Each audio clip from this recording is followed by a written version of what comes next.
Have you ever seen someone so full of power that they forget the law? Well, that's exactly what happened in our neighborhood. The Homeowners Association, the very group that was supposed to protect our community, decided they were above the rules. And what they did next will leave your jaw on the floor. Because they didn't just target me, they went after my wife.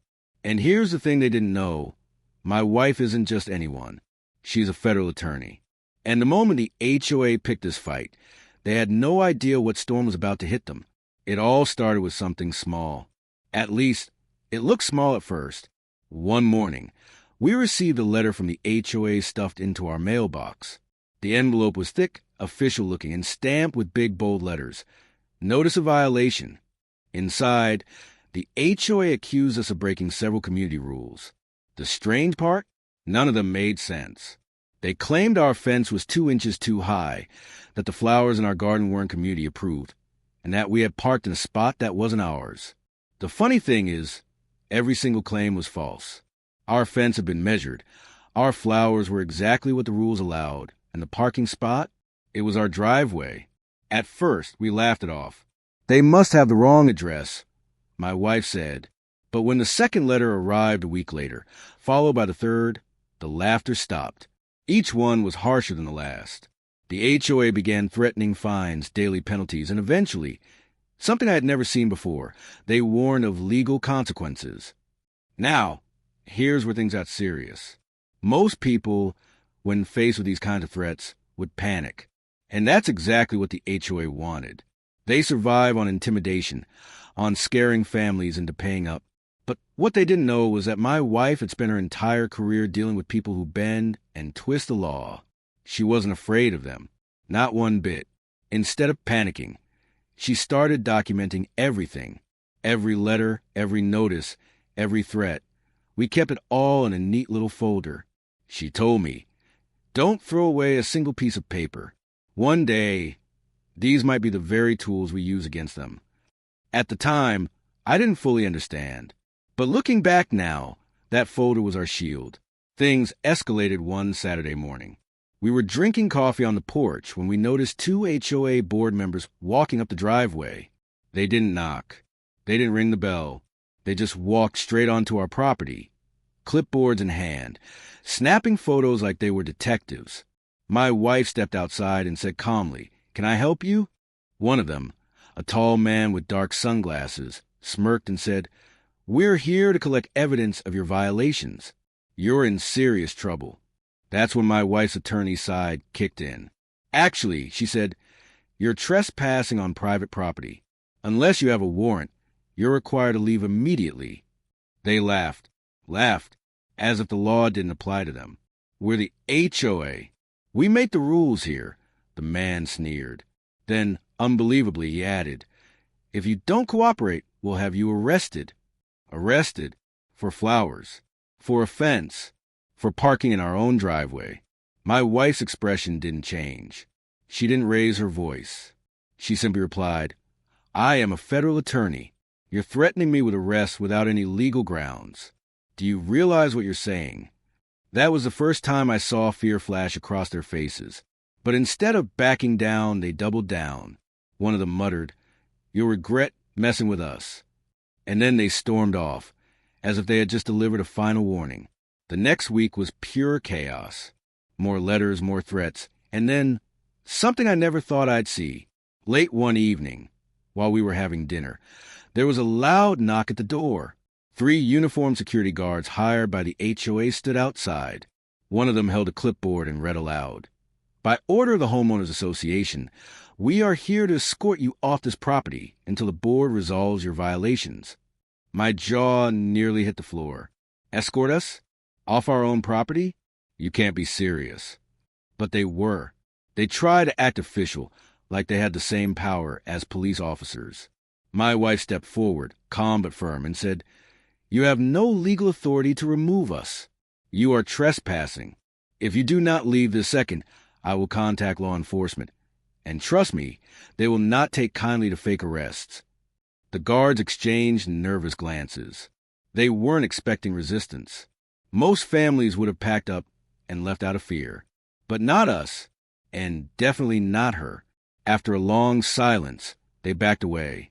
But before leaving, one of them said quietly, "The board won't stop here." And he was right, because what happened next crossed the line from intimidation to something dangerous. The HOA held a secret meeting about us.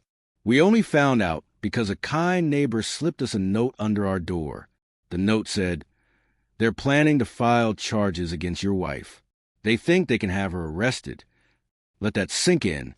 A group of neighbors, sitting in a community clubhouse, plotting to have a federal attorney arrested over flowers and fences. It sounds insane, but it was real, and it was about to get uglier. When my wife heard this, she didn't panic. She smiled, almost amused. "Let them try," she whispered. "They have no idea who they're dealing with." But behind that calm smile, I knew she was planning her next move. She began gathering not just letters, but also audio recordings, photographs, and witness statements. Every conversation, every threat, she logged it all, because my wife wasn't just going to defend herself. She was building a case. And just when I thought things couldn't get crazier, the HOA tried one final stunt. A week later, they sent another official notice. But this one was different. At the very top, in bold red letters, it read, "Final warning. Failure to comply will result in arrest." That was the moment I realized we weren't dealing with a simple neighborhood dispute anymore. This was war. And trust me, when you declare war on a federal attorney, you're about to lose. But here's the twist. The HOA didn't just stop at threats. They actually made a move. And what happened next turned our quiet little neighborhood upside down. The fallout was bigger than anything we could have imagined. Backhand index pointing right. But that's the story I'll share in Section 2. If you're hooked right now, wait until you hear how my wife flipped the entire HOA on its head. They wanted her arrested, but they ended up exposing themselves in front of everyone. So stick around, because in the next part, you'll see exactly how one woman turned the tables, and why you should never, ever underestimate the law. When the HOA delivered that so-called final warning, I thought it was their last empty threat. But I was wrong, dead wrong, because within days, they tried to take the fight to a whole new level. It happened on a Tuesday afternoon. My wife was working in her home office when 2 police cruisers pulled up in front of our house. My heart sank. The HOA had actually called the police.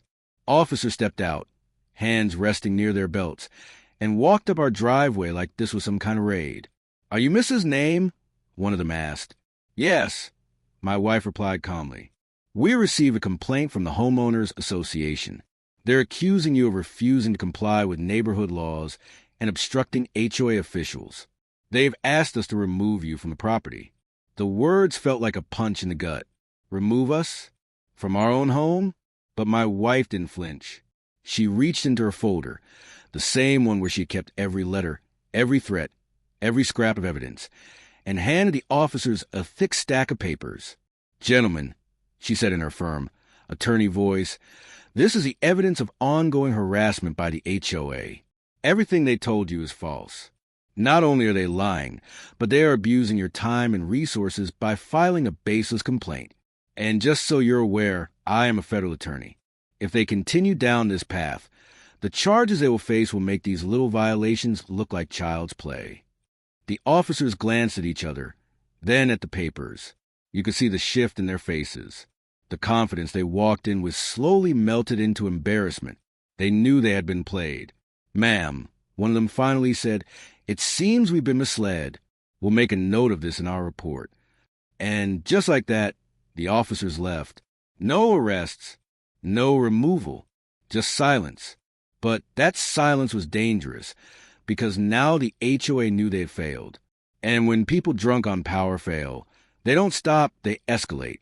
The very next day, the HOA sent out a community-wide email. In it, they painted my wife as a danger to the neighborhood and claimed she was bullying the board. They even suggested that residents should exercise caution around us. Imagine that. Our own neighbors being warned to fear us, all because the board couldn't control us. But here's where their plan backfired. Instead of turning the neighborhood against us, the email made people suspicious. Families who had also been threatened by the HOA started reaching out. They told us about their own horror stories. Fines for having the wrong mailbox color, threats for leaving Christmas lights up too long, even attempts to ban kids from playing outside. It turned out we weren't the only targets. We were just the first to fight back. And that's when my wife realized we weren't just defending ourselves anymore. We were standing up for the entire neighborhood. She organized a community meeting right there in our front yard. Dozens of neighbors showed up. Some were scared, some were angry, but all of them were tired of being pushed around. My wife stood in front of them and said, "The HOA believes they can act like judge, jury, and executioner, but they're not above the law. Together, we can hold them accountable." The crowd erupted in applause. For the first time, people felt hope. They weren't alone. Meanwhile, the HOA board panicked. They tried to shut down the meeting by sending security guards again.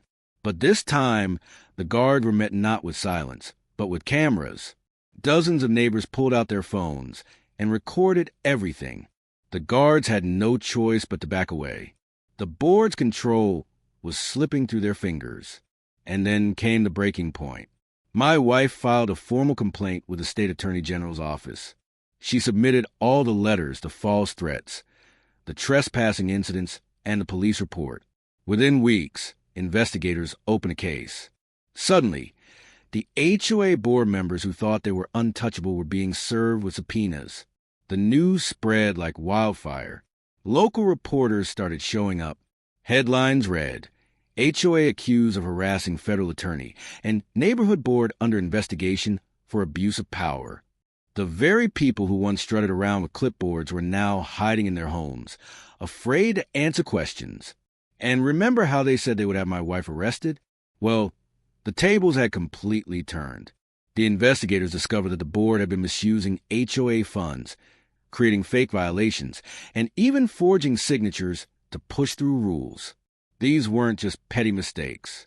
These were crimes. Real crimes. One by one, board members were forced to resign. Some faced charges. Others were hit with massive fines. The empire they built on fear crumbled in front of everyone. But my wife didn't stop there. She helped the community draft a new set of fair, transparent rules. She made sure no family would ever be bullied the way we were. For the first time in years, neighbors felt free in their own homes again. Kids played outside without worry. Families decorated without fear of fines. And people smiled when they walked down the street. The HOA had tried to arrest my wife, but instead they exposed themselves. They showed the world how power can corrupt and how the law, when used correctly, can bring justice. And here's what I learned from watching my wife fight this battle. It doesn't matter how powerful someone looks.